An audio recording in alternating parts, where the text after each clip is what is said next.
One senator has questioned the health department over billions worth of idle and expired medicines in the agency since 2013.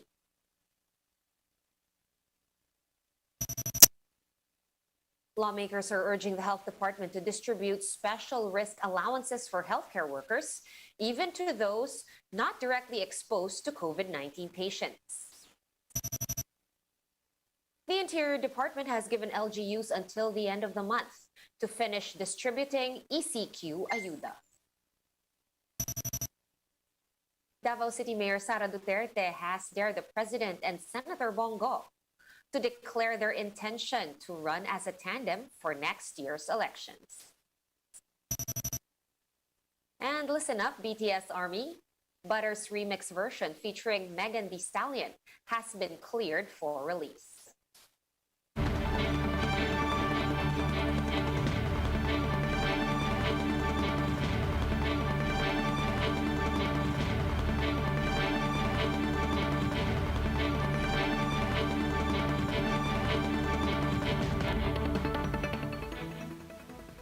Fast, focused, and fearless. Here's a roundup of stories we're watching now.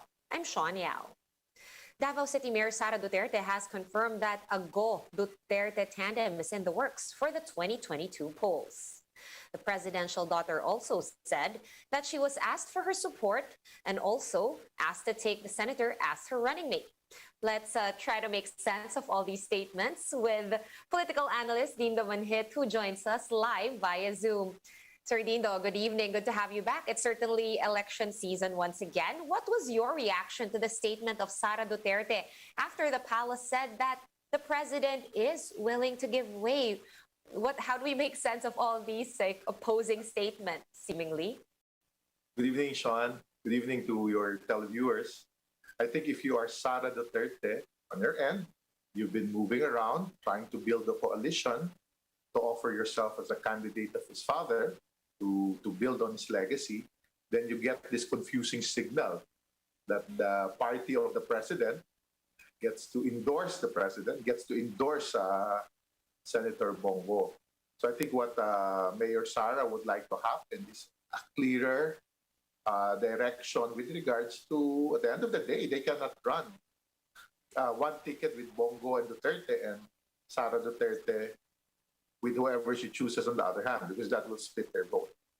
So I think she is also getting surprised with all these actions being done by some allies of the president. And if you've noticed, these allies come from the cabinet, members of the cabinet. You know, like if I may ask, do you really think it's impossible for that to happen, that they both run? Does it actually make zero sense? It's impossible. That's why I believe this could be political posturing. It means, we are entering the last few weeks before candidates will file their certificate of candidacy, their final intention for candidacy. So we can expect a lot of this posturing, because at the end of the day, this is when alliances and coalitions will be made. So I think what's happening with Sara Duterte, Mayor Sara, is that this is quite confusing, because she knows at the end of the day, she might even have been encouraged by the family to run, to build on the legacy of the father.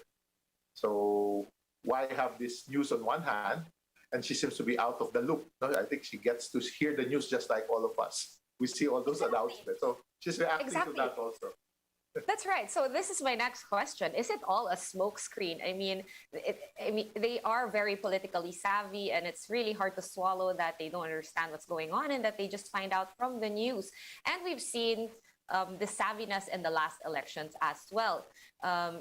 So how do we then, I will put some sense to it. It's possible. Okay.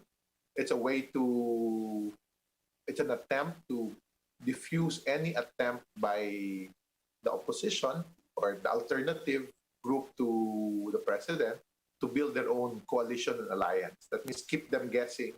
It creates that fear that, you will run against the president. So people will suddenly take a step backward, and suddenly we get Sara Duterte instead of Bongo or the president. So it's a possible ploy, possible smokescreen. But I believe those who are looking at the possibility of running against the candidate of President Duterte has factored that in already. That means they know the strength of President Duterte, they know the capacity of endorsement, so it might not really work that much at this time.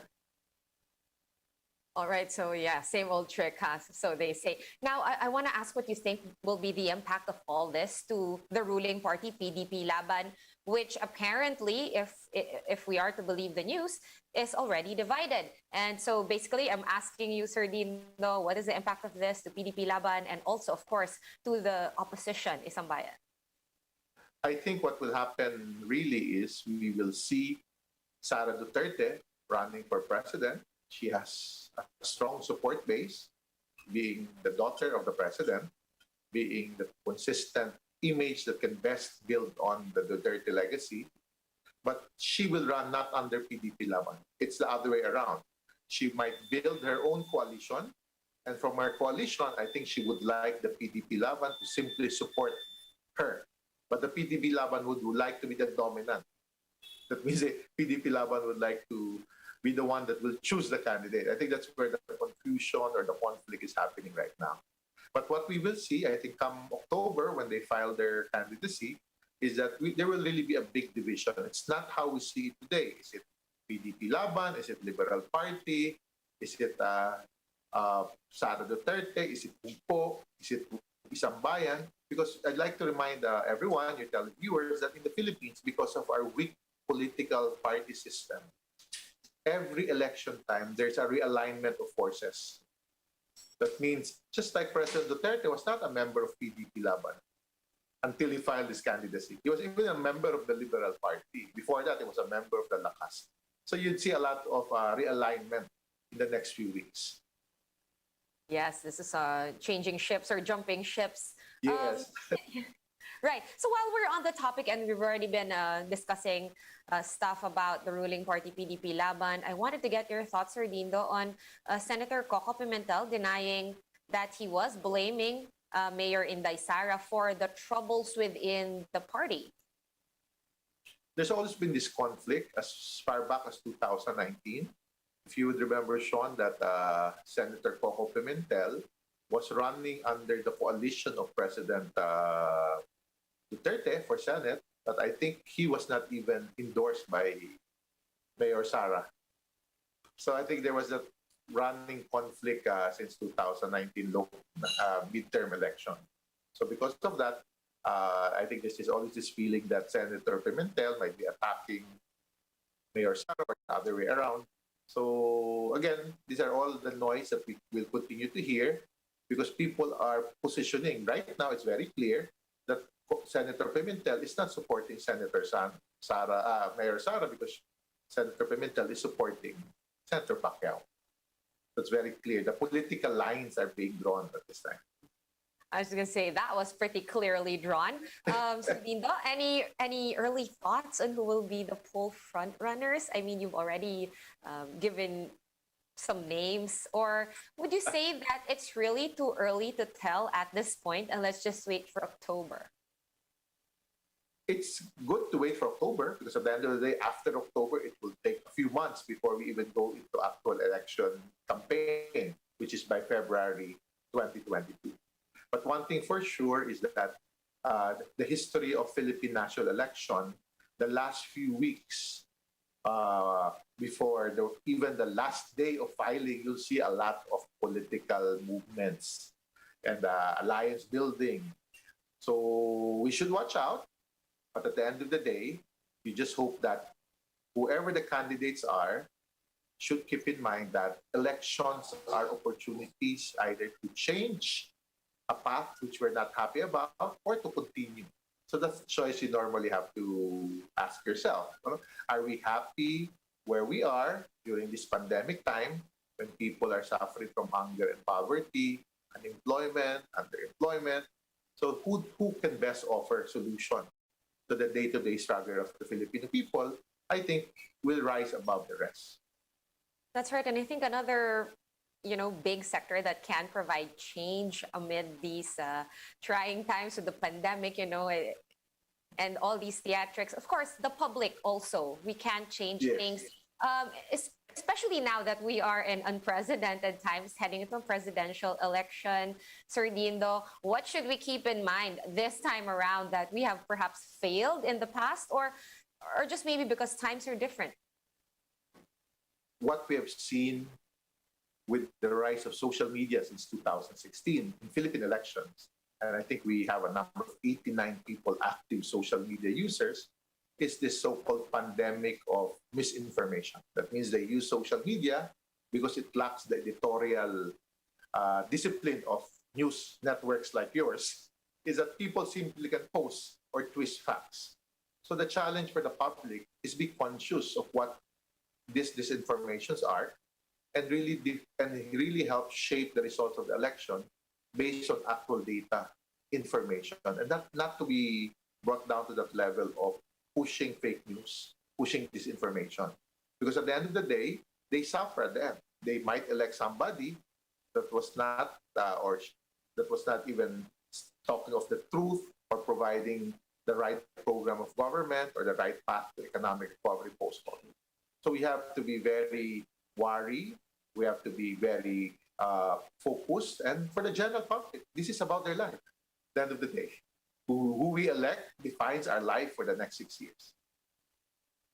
That's right. I'm going to take this time to remind everyone that registration should still be ongoing right now for your chance to vote in exercise, or rather, your right to vote in next year's poll. Yes. Thank you so much for your time and insights. As usual, political analyst Dindo Manhit via Zoom. Thank you. Thank you, sir. We're going to be pausing for a quick break, but we will be back with more stories after that. Keep it here.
You're back on One News Now. I'm Sean Yao. One senator is blaming a possible, quote, well-entrenched mafia in the health department over the recurring problem of medicine wastage within the agency. In a Senate hearing today, Senator Ping Lacson questioned the agency for overstocking medicine that are nearing expiration. Lacson added these medicines are now worth some 2.73 billion pesos. Lacson also pointed out that the overstocking of medicine has been a mainstay in the Commission on Audit's findings for the DOH since 2013. Health Secretary Francisco Duque III has vowed to look into the matter. Ako, tingin ko rito kasi well-entrenched eh. Oh. Ako yung nasa posisyon, gagawin ko agad. Titingnan ko, may mafia ba rito? Bakit taon-taon ganito hindi nagbabago? These are recurring issues. Let's now take a quick look at today's other top stories. The World Health Organization has recommended the vaccination of children with comorbidities who live in areas with high transmission of COVID-19. However, the WHO has emphasized that the elderly should still be prioritized in the vaccine rollout. Local government units have been given until August 31 to finish the distribution of the ECQ cash assistance. In Metro Manila, local officials have so far distributed around 80% of the 11.2 billion peso ayuda intended for the capital region. LGUs were initially given until today to complete the payout. And in entertainment, the remix version of international pop sensation BTS's hit single Butter has been cleared for release on August 27. This version will feature American rapper Thee Stallion. In a tweet, Stallion said that she cannot contain her excitement over the new version of Butter. A Texas court has ruled in favor of Stallion after her record label barred her from releasing this song.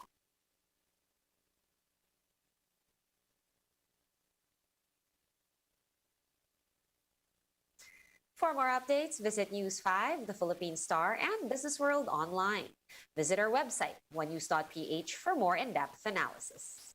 You can also catch One News on the Signal Play app. Register for a free account at www.signalplay.com and stream One News live anytime, anywhere. Masks on, wash hands, and stay safe, Philippines. I'm Sean Yao. We are One News.